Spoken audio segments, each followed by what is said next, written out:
Assalamualaikum warahmatullahi wabarakatuh. Bismillahirrahmanirrahim. Alhamdulillahi rabbil alamin. Wassalatu wassalamu ala asyrafil anbiya'i wal mursalin Sayyidina Muhammadin sallallahu alaihi wasallam wa ala alihi wa sahbihi ajma'in, amma ba'du. Malam ini saya akan memulai membaca syarah kitab Al-Waraqat yang ditulis oleh Jalaluddin Al-Mahalli, dan kitab matannya ditulis oleh Al-Juwaini Imamul Haramain. Jadi matan teks Al-Waraqat ini dibuat oleh Al-Juwaini Imamul Haramain, sedangkan syarahnya ditulis oleh Syekh Jalaluddin Al-Mahalli. Terlebih dahulu kita berkirim Fatihah kepada dua ulama ini, Al-Juwaini dan Al-Mahalli. Mudah-mudahan kita mendapatkan barakah ilmu dari kedua ulama ini.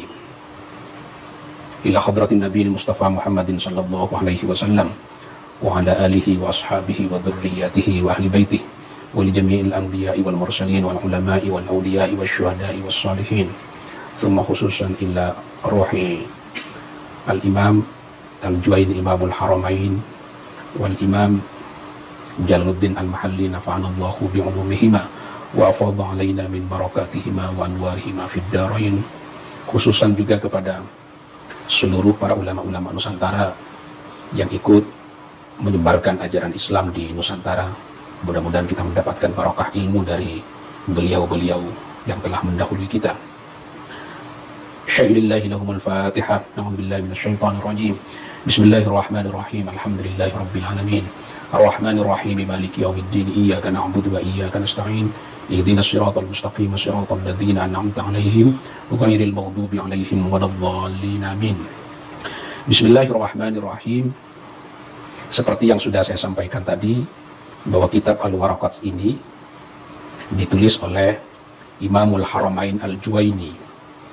Imamul Haramain Al-Juwaini menulis kitab Waraqat. Nama dari Al-Juwaini ini adalah Abul Ma'ali Abdul Malik bin Abi Muhammad Abdullah bin Yusuf bin Muhammad Al-Juwaini. Lahir pada bulan Muharram tahun 419 Hijriah dan wafat tahun 478 Hijriah. Kalau hitungan Masehinya, lahir tahun 1028 Masehi dan wafat tahun 1085 Masehi. Jadi Al-Juwaini meninggal dalam usia yang tidak terlalu tua, ya. Meninggal usia 59 tahun. Seperti kita tahu, Al-Juwaini ini salah seorang guru besar di sebuah perguruan tinggi yang disebut dengan Al-Madrasah An-Nizamiyah yang didirikan oleh Nizamul Muluk. Nizamul Muluk itu seorang wazir dari dinasti Saljuk.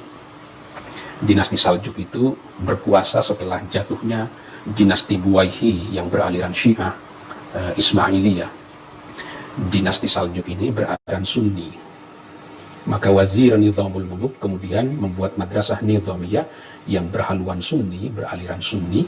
Pertama-tama dibangun di Baghdad, lalu menyebar ke beberapa negeri-negeri atau daerah-daerah lain seperti di Nisabur, di Mosul, di Basrah, di samping di Baghdad sendiri.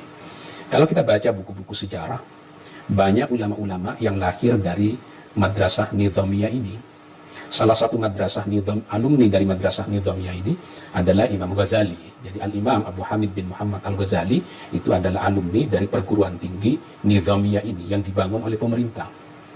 Jadi madrasah Nizamiyah zaman dahulu itu mirip dengan UIN di Indonesia saat sekarang. Universitas Islam Negeri itu kan dibangun oleh pemerintah dan dosen-dosennya juga digaji oleh pemerintah. Makanya Al-Juwaini ini dianggap sebagai kelompok atau sebagai orang yang sangat berpengaruh menentukan warna keilmuan di madrasah Nizamiyah ini. Nah, Al-Ghazali sendiri diajar oleh Al-Juwaini di madrasah Nizamiyah ini. Banyak ulama-ulama yang lahir dari madrasah Nizamiyah ini, seperti ulama yang tersohor dan karyanya banyak dibaca di Indonesia, seperti Izzuddin Ibnu Abdissalam. Izzuddin Ibnu Abdissalam itu alumni madrasah Nizamiyah. Begitu juga Fakhruddin Ibnu Asakir, ini orang Damaskus, baik Izzuddin Ibnu Abdissalam ataupun Fakhruddin Ibnu Asakir, orang Damaskus, lalu mencari ilmu ke Baghdad, masuk ke madrasah Nizamiyah itu. Tapi Izzuddin Ibnu Abdissalam berguru kepada Fakhruddin Ibnu Asakir. Izzuddin Ibnu Abdissalam punya murid namanya Ibnu Daqiqil Aid. Nah, Al-Juwaini ini juga disebut dengan Imamul Haramain. Kenapa disebut dengan Imamul Haramain? Karena Al-Juwaini ini pernah yudarrisu wa yufti, pernah mengajar dan menjadi mufti di Hijaz, yaitu Mekah, Madinah. Kurang lebih beliau ini tinggal di Hijaz selama 4 tahun, jadi cukup lama. Ini memang kebiasaan ulama-ulama terdahulu itu mencari ilmu tidak menetap hanya di satu lokasi. Mencari ilmu dari Damaskus, bergerak ke Baghdad, lalu kemudian bergerak ke mana? Ke Mekah, Madinah. Itu perjalanan dari Izzuddin Ibnu Abdissalam. Kalau Al-Juwaini itu orang Nisabur, sekarang menjadi bagian dari Iran, lalu bergerak ke Baghdad, lalu ke Mekah, Madinah. Al-Ghazali kan juga begitu. Al-Ghazali juga berasal dari Tus. Tus itu sekarang kalau kita berkunjung ke Iran menjadi bagian dari Mashhad ya. Ya, teman-teman yang pernah ke Mashhad itu tahu. Dari kota Mashhad untuk sampai ke kuburan Al-Imam Al-Ghazali itu perjalanan kalau naik kendaraan sekitar 2 jam ya, jadi agak jauh dari kota Mashhad. Nah, yang mau kita baca ini bukan matannya, bukan matan Waraqat yang ditulis oleh Al-Juwaini, tapi yang mau kita baca adalah syarahnya yang ditulis oleh Jalaluddin Al-Mahalli. Penting diingat, Jalaluddin Al-Mahalli adalah ulama atau tokoh imam yang menulis syarah atau yang menulis kitab Tafsir Jalalain. Itu kemarin sudah kita jelaskan mengenai biografi dari Jalaluddin Al-Mahalli. Tidak usah diulang lagi. Nah, jadi yang mau kita baca ini adalah syarah dari Waraqat ini yang ditulis oleh Al-Mahalli. Kalau di pesantren, syarah Waraqat ini dibaca dulu saya ketika di Madrasah Sanawiyah ya, Madrasah Sanawiyah kelas 1, itu membaca syarah Waraqat ini. Karena saya sudah pernah menjelaskan mengenai minum pakai tangan kanan, nggak usah diulang lagi. Kita mulai membaca syarah Waraqat ini pelan-pelan. Bismillahirrahmanirrahim. Amma ba'du fahadhihi waraqatun qalilatun tashtamilu ala ma'rifati fusulin min usulil fiqhi yantafi'u biha al-mubtadi'u wa ghayruhu. Wa dhalika ay lafdhu usulil fiqhi mu'allafun min al-ifradi al-muqabili lit-tarkibi lal-jam'i. Wal mu'allafu yu'rafu bi ma'rifati ma ullifa minhu. Fal aslu alladhi huwa mufradul juz'il awwali ma yubna alaihi ghayruhu ka aslil jidari ay asasihi wa asli syajarati ay tarafiha ats-tsabiti fil ardi. Bismillahirrahmanirrahim, dengan menyebut nama Allah yang Maha Pengasih dan Maha Penyayang. Amma ba'du. Ini tidak lazim sebenarnya di dalam penulisan karya-karya ulama terdahulu. Biasanya setelah Bismillahirrahmanirrahim ditambah dengan bacaan Alhamdulillahirrabbilalamin, lalu membaca sholawat. Tapi muallif kitab ini mencukupkan diri dengan membaca Bismillahirrahmanirrahim. Karena di dalam Bismillah itu sudah ada pujian kepada Allah. Ar-Rahmanir-Rahim itu kan artinya memuji Allah yang Maha Pengasih dan Maha Penyayang. Juga tidak disebutkan bacaan sholawatnya, tapi kita berprasangka baik kepada Al-Juwaini bahwa beliau sudah bersalawat secara lafzi, secara verbal, tidak secara tulisan. Dengan menyebut nama Allah yang Maha Pengasih dan Maha Penyayang, amma ba'du. Di kitab lain ada wa ba'du. Setelah membaca basmalah, memuji Allah, bersalawat kepada baginda Nabi, fahadhihi waraqatun. Di teks yang lain, ini kan banyak sekali syarah dari kitab Waraqat ini. Ada yang versinya amma ba'du hadhihi waraqatun. Nah, saya punya 2 versi. Amma ba'du fahadhihi waraqatun. Ada versi wa ba'du hadhihi waraqatun, tidak ada fa-nya. Ini yang belajar ilmu nahwu sarraf tahu. Kalau ulama Basrah itu mewajibkan setelah amma ba'du atau wa ba'du itu ada fa-nya. Jadi multazimatul fa'i. Ada fa-nya, annal fa'a multazimatul dzikri.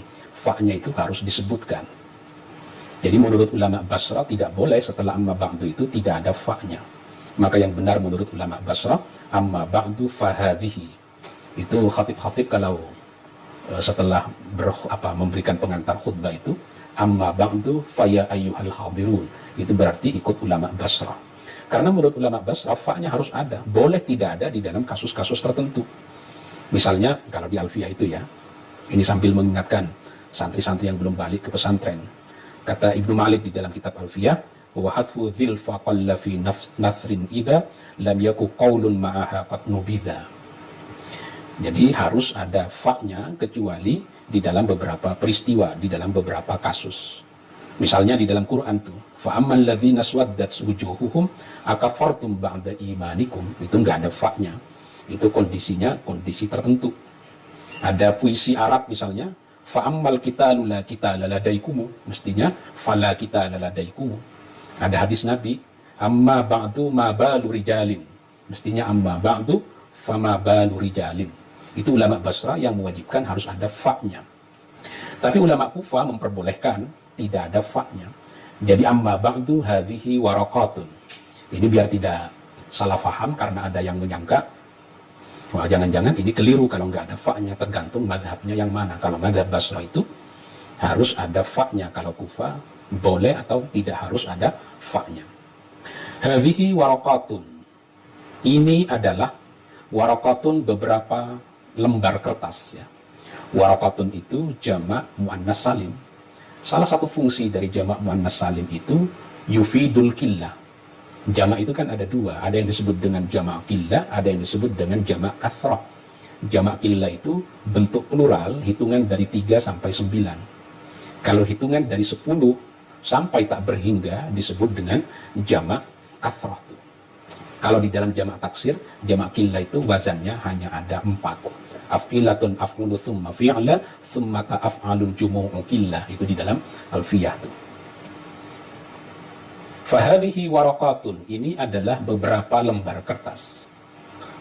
Qalilatun, nah khawatir orang banyak tidak faham bahwa waraqatun itu yufidul killah, maka kemudian Al-Mahalli menafsirkannya qalilatun, sedikit.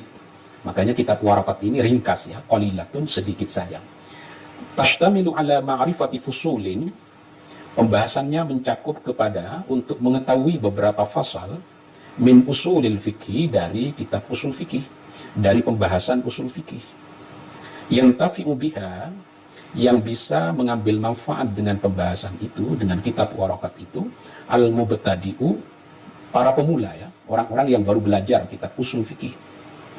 Jadi bagi orang yang baru belajar kitab usul fikih, ini berguna kitab waraqat ini. Rupanya berguna bukan hanya buat mubtadi, buat para pemula, tapi wa ghairuhu, dan selain pemula. Kenapa selain pemula berguna juga? Orang yang sudah lama belajar usul fikih kadang lupa pada beberapa teori dasar di dalam usul fikih. Nah, kitab waraqat ini untuk mengingatkan itu, biar tidak lupa kepada teori dasar di dalam usul fikih itu. Makanya berguna juga kitab waraqat ini bukan hanya buat para pemula, tapi juga terhadap orang-orang yang sudah malang melintang di dalam studi-studi usul fikih. Kegunaannya untuk mengingatkan orang yang sudah lama malang melintang di dalam studi usul fikih itu. Wa dzalika ay lafdhu usulil fikhi, teks atau lafaz usul fikih itu muallafun, tersusun min juz'aini, dari 2 bagian, mufradaini, yang dua-duanya mufrad. Minal ifradi al-muqabili lit-tarkibi lat-tathniyati wal jam'i. Usul fikih itu tersusun dari 2 juz, dua-duanya mufrad. Mufrad minal ifradi itu berasal dari kata ifrad. Tapi mufrad di sini al-muqabili lit-tarkibi sebagai antonim dari murakkab. Mufrad itu kan banyak pembahasannya. Ada mufrad sebagai lawan dari mutsanna dan jama'. Itu namanya isim mufrad. Kalau kita belajar jurmiyah, mufrad di situ ma laisa mutsannan wala majmu'an wala mulhaqan bihima minal i'rab. Itu isim mufrad. Lawan atau kebalikan dari mufrad itu adalah mutsanna dan jama'.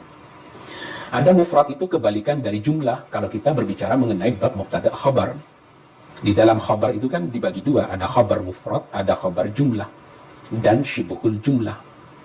Jadi mufrad itu kebalikan dari jumlah kalau kita belajar bab khabar tuh. Nah, kalau kita belajar bab munada, mufrad itu kebalikan dari mudhaf dan musyabbah bil mudhaf. Karena definisi mufrad di dalam bab munada itu ma laisa mudhafan wala syabihan bil mudhafi. Nah, jadi seperti ya rajulu, ya Muhammadu, beda dengan ya Rasulullah, ya Nabiyallah. Nah, mufrad yang dimaksud di sini bukan mufrad sebagai kebalikan dari musanna dan jama', bukan kebalikan dari jumlah, bukan kebalikan dari mudhaf dan musyabbah bil mudhaf, tapi mufrad di sini sebagai kebalikan dari murakkab. Nah, mufrad sebagai kebalikan dari murakkab itu tidak dibahas di dalam ilmu nahwu. Itu dibahas di dalam ilmu mantik. Nah, Al-Juwaini ini termasuk ulama yang tidak mengharamkan belajar mantik logika. Bahkan kata Al-Ghazali, kita tahu Al-Ghazali murid dari Al-Juwaini, kata Al-Ghazali, "Anna man la ma'rifata bil mantik la yu'thaku bi ilmihi." Orang yang tidak mengetahui ilmu mantik tidak dipercaya ilmunya. Ini promosinya orang yang ahli ilmu mantik. Tapi kata ulama yang menekuni ilmu nahwu, tentu yang paling utama adalah ilmu nahwu. Karena di dalam Imriti itu disebutkan annahu aula awalan ayyu'lama idzil kalamu dunahu lan yufhama. Yang utama ya belajar ilmu nahwu. Tapi kata orang yang ahli fikih, ya fikih yang lebih utama. Di dalam Ta'limul Muta'allim disebutkan fa inna faqihan wahidan mutawarri'a asyaddu 'ala syaitani min alfi 'abidi. Tapi kata orang ahli ilmu tauhid, ya tauhid yang paling utama. Di dalam Nadham Zubat disebutkan awwalu wajibin 'alal insani ma'rifatul ilahi bistiqani. Nah, Al-Ghazali dan Al-Juwaini ini termasuk ulama yang tidak mengharamkan mantik. Karena ada ulama yang mengharamkan mantik seperti Imam Ibnu Salah dan Imam Nawawi. Fabnu Salahi wan Nawawi harrama wa qala qaumun yanbaghi an yu'lama. Imam Nawawi dan Imam Ibnu Salah termasuk dua ulama yang mengharamkan belajar mantik. Kata Al-Juwaini, mufrad di sini sebagai kebalikan dari murakkab. Lal jam'i, lat tathniyati wal jam'i, bukan kebalikan dari tasniyah dan jama'. Usul itu kan jama'. Itu kalau kebalikan dari mufrad ya, usul. Usul itu ya bentuk jamaknya, bentuk mufradnya kan aslun. Tapi mufrad di sini sebagai kebalikan dari murakkab. Jadi ini pembahasan di dalam ilmu mantik tuh. Yang masih ingat dulu belajar di Aliyah ilmu mantik itu, musta'malul alfadhi haitsu yujadu imma murakkabun wa imma mufradu. Jadi lafaz itu ada yang murakkab dan ada yang mufrad. Nanti belajar sendiri ilmu mantik itu. Sekedar sedikit. Kadang sebuah teks gitu terdiri dari beberapa suku kata, tapi dia tidak disebut sebagai murakkab, tetap disebut sebagai mufrad. Karena yang dilihat di dalam ilmu mantik itu maknanya, bukan suku kata seberapa banyaknya. Misalnya Abdurrahman Wahid itu kan terdiri dari Abdun, Ar-Rahman dan Wahid. Itu disebut sebagai mufrad. Kenapa disebut mufrad? Karena maknanya satu, orang yang bernama Abdurrahman Wahid. Abdurrahman Wahid itu bukan Abdun hamba, Ar-Rahman yang maha pengasih, Wahid yang satu, bukan itu. Itu namanya mufrad. Wal mu'allafu yu'rafu bima'rifati ma ullifa minhu. Wal mu'allafu, sesuatu yang disusun itu, yu'rafu bisa diketahui dengan cara apa? Bima'rifati ma, dengan mengetahui sesuatu. Ullifa yang disusun apa? Mu'allaf itu minhu dari ma. Jadi untuk mengetahui usul fikih apa, pertama-tama harus diketahui kata usul fikih itu terdiri dari apa tuh. Itu yang dimaksud dengan wal mu'allafu yu'rafu bima'rifati ma ullifa minhu. Di dalam usul fikih itu ada kata usul dan ada kata fikih. Untuk mengetahui usul fikih, pertama-tama harus mengetahui apa itu usul dan apa itu fikih. Ini yang basic ya. Fal aslu alladhi huwa mufradul juz'il awwali, ini fa-nya fa fasihah namanya ya. Idza aradta an ta'rifa al juz'aini bi kaunil mu'allafi la yu'rafu illa bi ma'rifati ma ullifa minhu fa aqulu lakum. Jadi itu fa fasihah. Jika kalian ingin tahu usul fikih itu apa, maka aku katakan kepada kalian fal aslu, adapun asal, alladhi huwa, asal itu mufradul juz'il awwali, sebagai mufrad dari usulul fiqh. Yang pertama, juz yang pertama itu kan usul. Nah, usul itu bentuk mufradnya asal. Apa usul atau asal itu? Ma yubna alaihi ghairuhu, sesuatu yubna yang dibangun alaihi di atas ma, Ghairuhu apa selain ma. Sesuatu yang dijadikan sebagai tempat berpijaknya sesuatu yang lain. Sesuatu yang dijadikan sebagai tempat berpijak, sebagai landasan dari sesuatu yang lain. Ka'asdil jidari ay asasihi, seperti fondasi tembok. Tembok itu kan ada fondasinya. Fondasinya itu namanya asal. Asas. Wa asli syajarati, seperti pangkal pohon. Ay tarafiha tsabiti fil ardi. Pangkal di situ artinya tarafiha, ujung dari pohon, tsabiti yang menancap fil ardi, di dalam tanah, akarnya.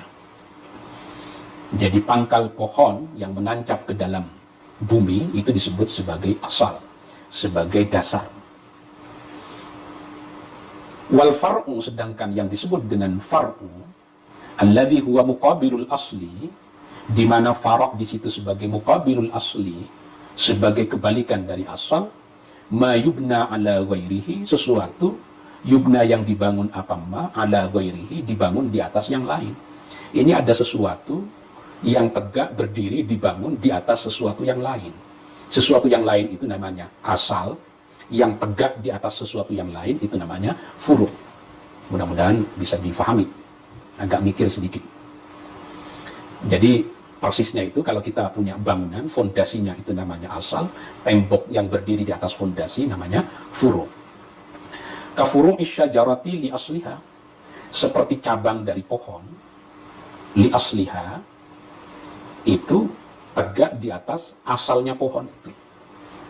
Wa furu'il fikhi li usulihi, dan cabang dari fikih itu tegak li usulihi, di atasnya usul. Jadi ada furu'ul fikhi yang dibangun di atas usulul fikhi. Jadi usulul fikhi itu adalah fondasinya, furu'ul fikhi itu adalah cabangnya. Mudah-mudahan bisa dimengerti. Jadi usul itu adalah fondasi, furu' itu adalah dahan atau batang atau bangunan di atasnya. Nah, begitu juga ada furu'ul fikhi dan ada usulul fikhi. Furu'ul fikhi itu adalah dahannya, batang-batang yang berdiri di atas usulul fikhi. Ini perumpamaan untuk mengetahui makna dari kata usulul fikhi itu. Jadi contohnya tadi, bangunan itu namanya syai'un mahsus, sesuatu yang bisa diindra, syai'un mahsus. Kalau yang tadi furu'ul fikhi wa usulul fikhi, itu bukan syai'un mahsus, itu syai'un ma'akul, sesuatu yang bisa dinalar. Bendanya kan nggak kelihatan. Ini furu', ini adalah usulnya. Wal fikhu alladhi huwal juz'u tsani, sedangkan fikih yang notabene fikih itu merupakan juz yang kedua dari usulul fikh. Usul itu juz yang pertama, al-fikhi itu juz yang kedua. Fikih yang merupakan bagian kedua dari usulul fikih itu, lahu, fikih itu memiliki ma'nan lugawiyyun. Lahu, bagi fikih, lahu itu menjadi khabar ya. Ma'nan lugawiyyun itu menjadi mubtada. Lahu ma'nan lugawiyyun, fikih itu memiliki makna bahasa, wa huwal fahmu, artinya faham, jadi faham. Di samping memiliki makna lugawi, fikih itu juga memiliki wa ma'nan syar'iyyun, memiliki makna syar'i. Nah, jadi fikih itu bukan hanya fikih sebenarnya. Seluruh kata pasti bahasa. Tapi tidak seluruh kata memiliki makna syar'i, memiliki makna istilahi, memiliki makna urfi. Misalnya kata kafir. Kata kafir itu memiliki makna lugawi, makna secara bahasa.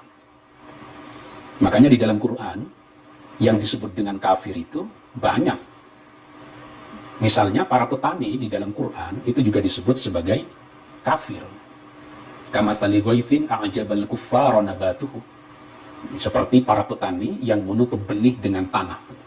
Jadi petani itu disebut sebagai kafir karena dia menutup benih dengan tanah. Itu namanya makna kafir secara lugawi, secara bahasa. Sama dengan kata salat. Salat itu secara bahasa maknanya doa.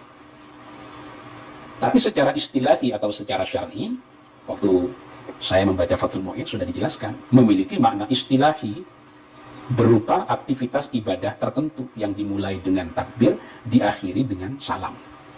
Nah, fikih juga begitu, memiliki makna lugawi dan memiliki makna syar'i.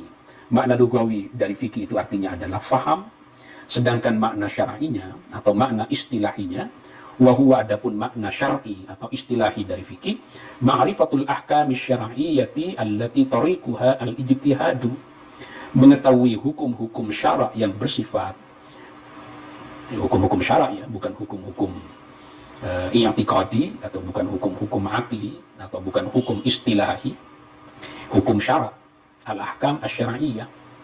Karena ada al-ahkam al-aqliyah. Kalau kita tahu bahwa api itu panas, itu tidak disebut sebagai fikih. Kalau kita tahu bahwa mubtada itu rafa, itu tidak disebut sebagai ahkam syar'iyyah, itu ahkam istilahiyah.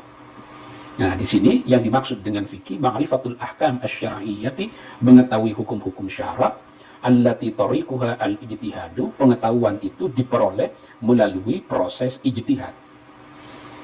Jadi, kalau mengetahui sesuatu tidak diperoleh melalui proses ijtihad, tidak disebut sebagai fikih. Seperti pengetahuan Nabi mengenai ini dan itu yang diperoleh melalui wahyu, tidak disebut sebagai fikih. Karena langsung diberikan oleh Allah melalui malaikat Jibril. Itu tidak disebut sebagai fikih. Jadi yang dimaksud dengan fikih, mengetahui hukum-hukum syara', pengetahuan itu diperoleh melalui aktivitas ijtihad. Itu baru disebut sebagai fikih. Kalau mengetahui sesuatu yang tidak diperoleh melalui aktivitas ijtihad, itu tidak disebut sebagai fikih. Seperti pengetahuan orang awam. Orang awam tahu bahwa niat di dalam wudhu itu fardunya wudhu. Tapi pengetahuan orang awam itu tidak diperoleh melalui aktivitas ijtihad. Maka pengetahuan orang awam bahwa niat di dalam wudhu itu adalah wajib, tidak disebut sebagai fikih. Kalau begitu, yang dimaksud dengan fikih ini pengetahuan mujtahid terhadap hukum syara'. Kalau pengetahuan muqallid, pengetahuan orang awam yang pasti tidak diperoleh melalui proses ijtihad, tidak disebut sebagai fikih. Kala ilmi bi anna niyyata fil wudu'i wajibatun, seperti tahu bahwa niat di dalam wudu itu wajib. Mujtahid tahu bahwa niat di dalam wudu itu wajib. Pengetahuan mujtahid tentang itu disebut dengan fikih.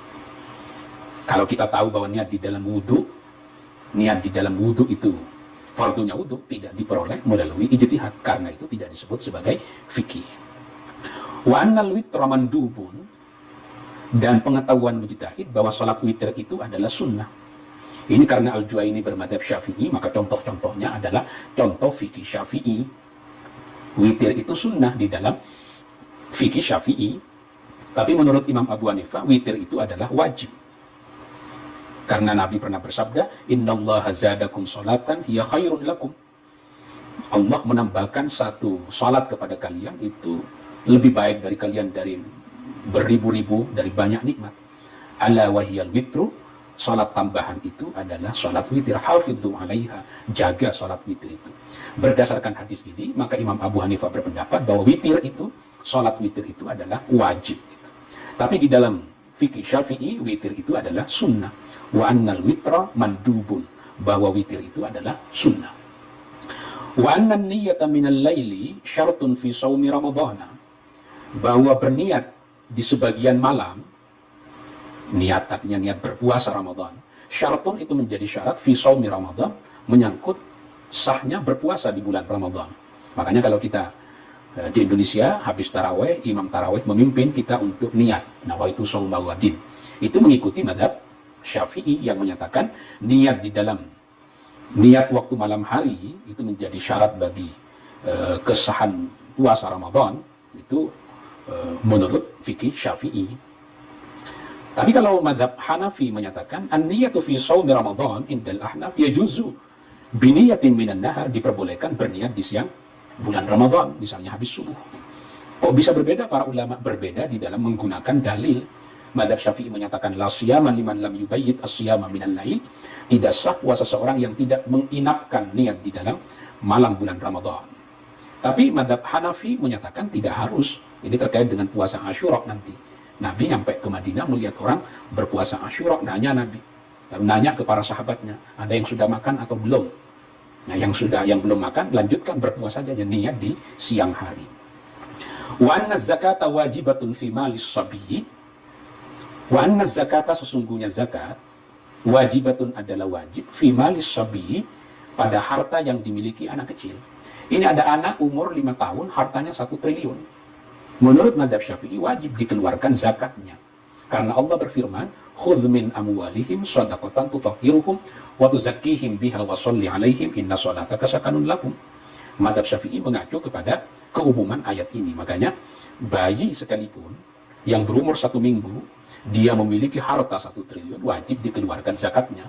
Tentu yang mengeluarkan zakatnya adalah wali atau yang mengampu dari anak itu. Tapi menurut mazhab Hanafi, anak kecil tidak wajib mengeluarkan zakatnya karena dia tidak mukallaf.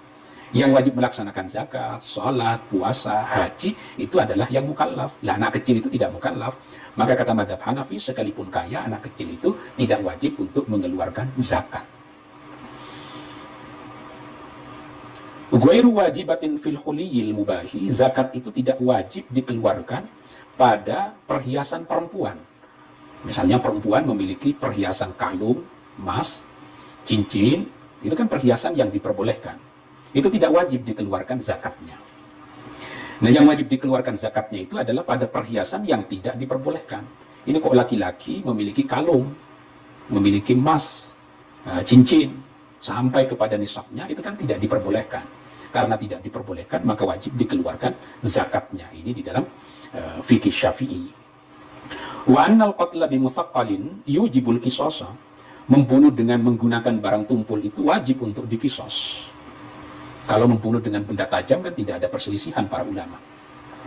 Wa nahwi dzalika min masailil khilafi, dan yang serupa dengan contoh-contoh tadi, min masailil khilafi, dari hal-hal yang diperselisihkan oleh para ulama. Jadi masail khilafiyah.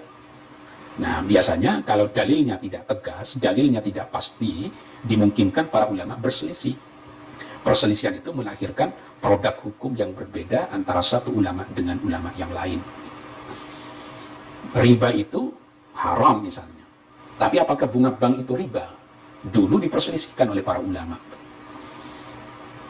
Jadi riba itu diharamkan, tapi apakah satuan-satuan transaksi tertentu itu mengandung riba atau tidak, para ulama bisa memperselisihkannya.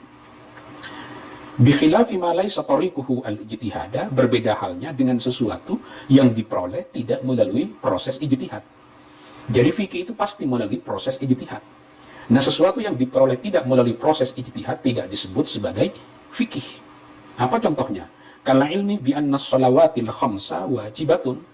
Seperti tahu bahwa sholat 5 waktu itu adalah wajib. Pengetahuan mujtahid, pengetahuan ulama mengenai sholat 5 waktu itu adalah wajib tidak diperoleh melalui proses ijtihad. Karena itu bukan fikih. Wa anna zina haramun, bahwa zina itu diharamkan. Haramnya zina tidak diperoleh melalui proses ijtihad. Karena itu tahrimuz zina, keharaman zina itu laisa bifikin, bukan fikih. Wa nahwi dzalika wa nahwi dzalika, dan contoh-contoh lain minal masailil qat'iyyati, dari masalah-masalah yang sudah qat'i, yang sudah pasti, sehingga tidak mungkin diperselisihkan oleh para ulama. Fala yusamma fikhan, pengetahuan mujtahid mengenai dalil-dalil yang qat'i, yang darinya bisa diperoleh bahwa salat 5 wajib, bahwa zina itu haram, fala yusamma fikhan, itu tidak disebut sebagai fikih. Bahwa zakat itu wajib bukan fikih. Tapi kalau orang memiliki apel yang banyak, bertani apel, itu wajib dikeluarkan zakatnya atau tidak, itu adalah fikih. Zakat profesi misalnya, itu fikih. Karena zaman dulu tidak ada zakat profesi itu fikih. Haji misalnya, bahwa wajibnya haji bagi orang yang mampu itu adalah bukan fikih, itu syariat. Karena langsung dipungut, diambil, dicuplik, diperoleh dari nas yang qat'i. Tapi apakah jiddah itu miqat atau tidak? Itu fikih, karena para ulama nanti memperselisihkan mengenai apakah jiddah bisa dijadikan sebagai miqat makani atau tidak. Karena Nabi tidak pernah menjadikan jiddah sebagai miqat. Nah, itu fikih namanya. Dan contoh-contoh lain yang banyak. Jadi hajinya itu sendiri akan syariat, sementara menentukan jiddah sebagai miqat itu namanya fikih. Fal ma'rifatu huna, yang dimaksud dengan ma'rifat di dalam definisi fikih, ma'rifatul ahkam syar'iyyah, kan ada kata-kata ma'rifat di situ. Fal ma'rifatu huna, yang dimaksud dengan ma'rifat di dalam definisi ini, al ilmu maknanya adalah ilmu. Tapi ilmu di sini bimakna dhanni, maknanya adalah dhan. Dhan itu dugaan yang mendekati pada keyakinan. Kalau 100% itu yakin namanya. Kalau 75% dhan. Kalau 50% namanya syak. Kalau 25% namanya wahm. Nah, jadi yang dimaksud dengan fikih itu hasil, kira-kira itu kalau dijelaskan, hasil bacaan para ulama terhadap nas Al-Quran dan As-Sunnah, itu adalah fikih. Hasil pemahamannya. Nah, fikih itu. Nah, usul fikih itu metodologi untuk memahami nas Al-Quran dan As-Sunnah. Makanya Al-Ghazali di dalam kitab Al-Mustasfa itu punya perumpamaan yang bagus tuh. Jadi Quran itu diibaratkan dengan pohon yang potensial berbuah. Bahasa Arabnya al-muthmir. Pohon yang potensial untuk berbuah itu adalah Quran dan hadis. Kenapa disebut potensial untuk berbuah? Karena tidak seluruh hal langsung disebutkan hukumnya di dalam Quran dan Sunnah. Itu al-muthmir namanya. Tapi pohon yang potensial untuk berbuah ini bisa berbuah. Ada ilmunya. Itu namanya turukul istifmar. Cara merawat pohon itu sehingga yang potensial berbuah menjadi berbuah. Turukul istifmar.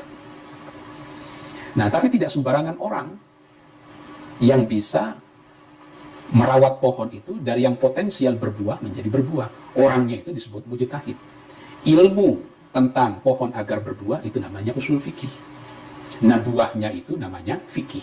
Jadi ada al-muthmir, itu Quran dan hadis. Ada turukul istifmar, cara ilmu yang menjelaskan agar pohon itu berbuah, itu namanya usulul fiqh. Nah, mustafmir, orang yang merawat pohon dengan menggunakan ilmu itu namanya mujtahid. Nah, buahnya itu as-samrah, namanya fikih. Nah, yang mau kita pelajari ini adalah usulul fiqh, metodologi untuk memahami Quran dan hadis, yang tidak seluruh hal diatur di dalam Quran dan hadis, tapi Quran dan hadis itu tetap diminta untuk menyelesaikan persoalan-persoalan baru yang tidak dinyatakan di dalam Quran dan hadis. Ada metodologinya. Itulah yang disebut dengan usulul fikhi, metodologi untuk memahami Quran dan hadis. Siapa saja bisa menggunakan usulul fikih ini. Kalau dia memiliki pengetahuan yang dalam mengenai furu' dan usul, mengerti Quran dan hadis, nah maka dia bisa disebut sebagai mujtahid. Nah, ulama yang pertama kali menyusun usulul fikih itu adalah Al-Imam Asy-Syafi'i dengan kitabnya Ar-Risalah itu. Nah, setelah itu ulama-ulama lain hanya sekedar melengkapi, mensistematisasi dan lain-lain. Nah, termasuk Al-Juwaini dan Al-Mahalli ini itu melengkapi usul fikih yang sudah disusun oleh para ulama sebelumnya. Izzuddin Ibn Abdissalam itu juga punya kitab judulnya Qawaidul Ahkam fi Masalihil Anam. Al-Juwaini ini punya waraqat, itu yang dasar, tapi juga nanti punya Al-Burhan fi Usulil Fiqh. 2 jilid itu kitab usul fikih juga. Al-Jassas itu punya kitab tafsir, tafsir Al-Jassas atau Ahkamul Quran. Tapi Al-Jassas juga punya usul fikih, Usulul Jassas. Nah, itu ulama-ulama terdahulu ada metodologinya untuk memahami Quran dan hadis. Nah, sampai sekarang belum ada yang disebut dengan usul fikih baru. Maka yang ini tidak bisa disebut dengan usul fikih lama. Ini menjadi lama kalau ada usul fikih baru. Kalau usul fikih baru tidak ada, maka usul fikih yang ditulis oleh Al-Juwaini Al-Mahalli ini tidak bisa disebut sebagai usul fikih lama. Nah, kita mau belajar mulai dari yang basic ini, yang ditulis oleh Al-Juwaini, yang diberi syarah oleh Al-Mahalli. Nanti kalau khatam, itu bisa pindah ke kitab usul fikih yang lain. Ini adalah muqaddimah yang disiarkan secara live melalui Facebook saya malam ini. Untuk selanjutnya akan rekaman melalui YouTube. Jadi yang mau mengikuti silakan berkunjung ke channel YouTube saya. Di sana secara bertahap akan dijelaskan sampai khatam insyaallah. Mulai dari muqaddimah sampai akhir. Karena kitabnya kalau yang saya punya ini kan ringkas sekitar 24 halaman. Ini harganya 3.000 ya, tipis sekali ini. Jadi yang tidak punya uang dengan 3.000 ini insyaallah mampu membeli syarah warakat ini karena kitabnya ringkas sekali. Kalau di pesantren yang saya bilang tadi ini kelas 1 sanawiyah. Dulu saya belajar kitab ini kelas 1 sanawiyah. Itu sebagai pengantar pada malam ini. Mudah-mudahan ada guna, ada manfaatnya. Kurang lebihnya mohon maaf.